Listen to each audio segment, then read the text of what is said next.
नमामि शमीशाननिर्वाणरूपं विभुं व्यापकं ब्रह्मवेदस्वरूपम्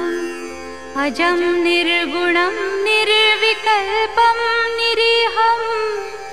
चिदाकाशमाकाशवासं भजेऽहम् निराकारमोङ्कारमूलं तुरीयं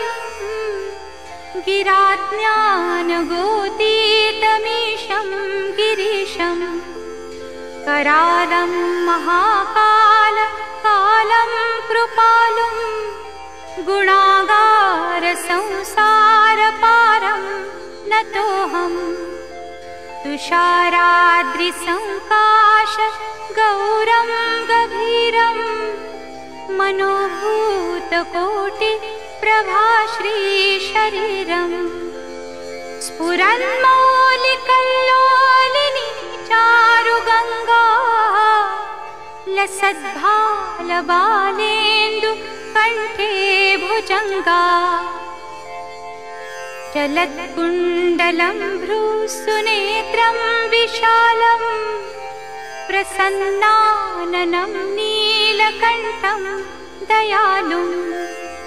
मृगाधीशचर्माम्बरं मुण्डमालं प्रियं शङ्करं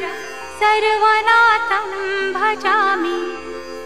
प्रचण्डं प्रकृष्टं प्रगल्भं मरीशम् अखण्डं मजं भानुकोटिप्रकाशम् त्रयशूलनिर्मूलनं शूलपाणिं भजेऽहं भवानीपतिं भावगम्यम् कलातीतकल्याणकल्पान्तकारी सदा सच्चिदानन्ददाता पुरारी चिदानन्दसन्दोहमोहापहारी प्रसीद प्रसीद प्रभो मन्मथारी न यावत् उमानाथ पादारविन्दं भजन्ति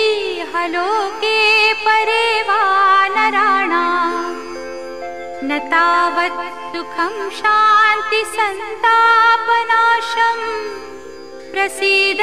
प्रभो सर्वभूताधिवासम् न जानामि योगं जपं नैव पूजा नतोऽहं सदा सर्वदा शम्भुतुभ्यं जराजन्म दुःखौघतातप्यमानं प्रभो पाहि शापान्नमामीश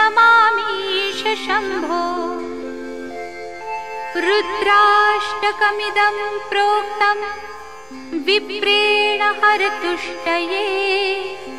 ये पठन्ति नरा भक्त्या तेषां शम्भुः प्रसीदति इति श्रीमद् रामायणे विप्रकृतं रुद्राष्टकं श्रीशिवार्पणमस्तु। ॐ शान्ति शान्ति शान्तिः।